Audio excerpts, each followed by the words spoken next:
16వ శాసనసభ సభాపతిగా మిమ్మల్ని ఏకగ్రీవంగా ఎన్నుకున్నందుకు హృదయపూర్వక శుభాభినందనలు తెలియజేస్తూ నన్ను ఎంపిక చేసిన సభానాయకులు చంద్రబాబు నాయుడు గారికి, ఎన్నుకున్న నా ఉండి నియోజకవర్గ ప్రజలకు, శాసనసభ్యుడిగా నాకు మొట్టమొదటిసారిగా మాట్లాడే అవకాశం ఇచ్చినందుకు మీకు నా ధన్యవాదాలు తెలియజేస్తున్నా.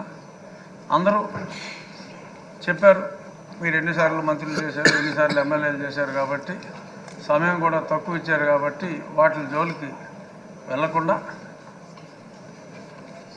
ఎన్నో దశాబ్దాలుగా నేను మీకు చిరపరిచితుడిని అయినప్పటికీ సభలో చెప్పుకోవాల్సిన అంశాలు కొందరే ఆ పేరుకి సార్థకత తీసుకొస్తారు.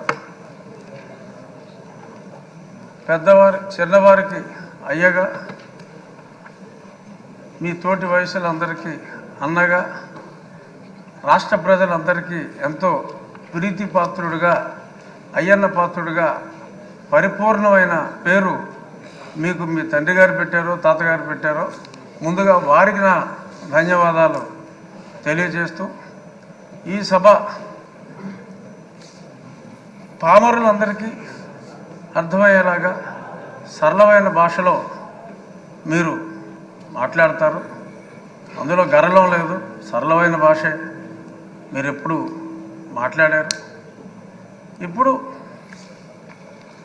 మీరు పిఆర్ కాలేజీలో చదువుకున్నప్పుడు ఒక గ్యాంగ్ లీడర్గా, రాజకీయాల్లో ఇప్పుడు ఒక మాస్ లీడర్గా, ఇప్పుడు మా శాసనసభను ఒక తరగతిగా భావిస్తే క్లాస్ లీడర్లా కాకుండా ఒక క్లాసిక్ లీడర్గా మీరు ఉంటారు అనే పరిపూర్ణ విశ్వాసం మా అందరికీ కూడా ఉంది. నిన్ననే మరి సింహంలాగా చెప్పుకునే వాళ్ళు సభకు వచ్చి వారి పేరు కూడా మర్చిపోయేలాగా పెప్ప అన్నారు. ఎందుకంటే అయ్యన్న పాత్రుడు గారిని సభాపతిగా ఎన్నుకుంటున్నారని అప్పటికే తెలిసిపోయింది కాబట్టి మరి వాళ్ళ పేరు కూడా మర్చిపోయే పరిస్థితి వచ్చింది. అంచేత వాళ్ళు ఎప్పట్లాగా అలాగే ఆ సీట్లన్నీ ఖాళీగా ఉంటాయేమో, మరి ప్రతిపక్ష పాత్ర పోషించాలి అంటే మరి పాలకపక్షంలోనే అందరికీ కూడా మీరు మాట్లాడే అవకాశం, కేవలం పొగడ్తలకే పరిమితం కాకుండా, మంత్రులకే అవకాశం కాకుండా మాలాంటి శాసనసభ్యులందరికీ కూడా మీరు తప్పకుండా అవకాశం ఇవ్వాలి.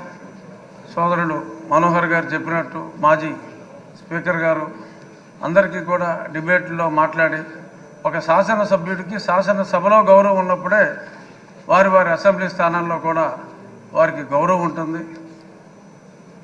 శాసనసభ్యులందరి గౌరవం కూడా మీరు కాపాడగలరు అని మనస్ఫూర్తిగా భావిస్తూ, మరిన్ని ఉన్నత శిఖరాలు ఒక రాజకీయ నాయకుడిగా, ఒక ప్రజల మనసు దోచుకున్న వ్యక్తిగా మీరు మరింత ఉన్నత శిఖరాలకి ఎదగాలని, మిమ్మల్ని మేము ఎప్పుడూ కూడా రాష్ట్ర ప్రజలు కూడా బీసీ నాయకుడిగా చూడలేదు. కొందరు నాయకులు ఇప్పుడు అన్నారు బీసీ నాయకుడు అని, కానీ ప్రజలందరి మన్నన ఉన్న అపరూపమైన నాయకుడు మా అయ్యన్న పాత్రుడు అని చెప్పి, ఒక వర్గానికి మిమ్మల్ని పరిమితం కాదు, అందరి నాయకుడు మా అయ్యన్న పాత్రుడు, అందరి పాత్రుడు మా అయ్యన్న పాత్రుడు అని చెప్తూ ఆల్ ద బెస్ట్ సార్.